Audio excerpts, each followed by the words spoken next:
These are exciting times for the world of work.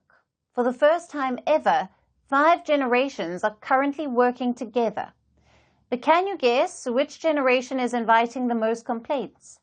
Gen Z, or those born between the late 1990s and the early 2000s? Employers say Gen Z treats the office like their bedroom. They scroll through social media during meetings, they don't dress appropriately, they lack professionalism and work ethic. I can go on, but simply put, people complain that Gen Z workers lack basic office etiquette. So now companies are hiring etiquette experts to train young employees. Here's a report. They want to be promoted few months into the job. They don't know how to dress appropriately. They treat the office like their bedroom. They use slangs and ghost their bosses. Employers have 99 problems, and most of them can be chalked up to Gen Z, or those born between late 1990s and early 2000s. Over the past few years, Gen Z has increasingly joined the workforce, and offices have become battlegrounds for generational wars. Bosses are tired of quote-unquote parenting Gen Z workers, which is ironic because about 12% of them say that Gen Z candidates bring their parents to the job interview. So now, bosses are bringing in the big guns. According to reports, many U.S. companies are hiring etiquette experts to train Gen Z in basic workplace manners. Everything from how to make eye contact to where to stick name tags. Some etiquette coaches say that their bookings have risen by 50% over the past few months. And as per reports, trainers charge $2,500 for 90-minute workshops. As absurd as this is, employers say it is important. They say Gen Z is entitled, lacking in motivation, and easily offended. According to a survey, 1 in 8 hiring managers don't want to hire recent college graduates this year. And 1 in 4 say that young workers are unprepared to join the workforce. That's a polite way to say that Gen Z is an employer's nightmare. In fact, nearly half of hiring managers name this generation as the most challenging to work with. But Gen Z finds this deeply sus or suspicious.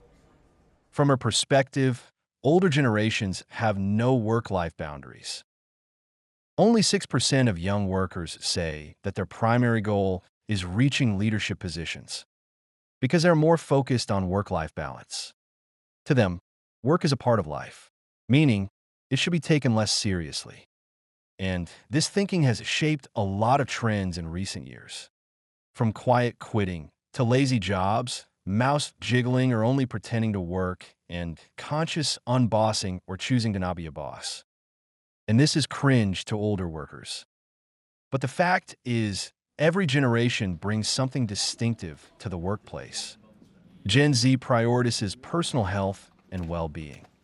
It values a global community mindset and authenticity. Plus, Gen Z is quick to learn new technologies, which is why this generation is driving innovation. Companies want tech-enabled business transformation, and they need Gen Z workers. So it is about time that the generational wars stay out of the workplace. Companies need to boost multigenerational collaboration. They must encourage employees to let go of stereotypes. And both young and older workers have to work together. After all, as the workforce changes, so must the workplace. Also, upskilling is important, and this applies to both hard and soft skills.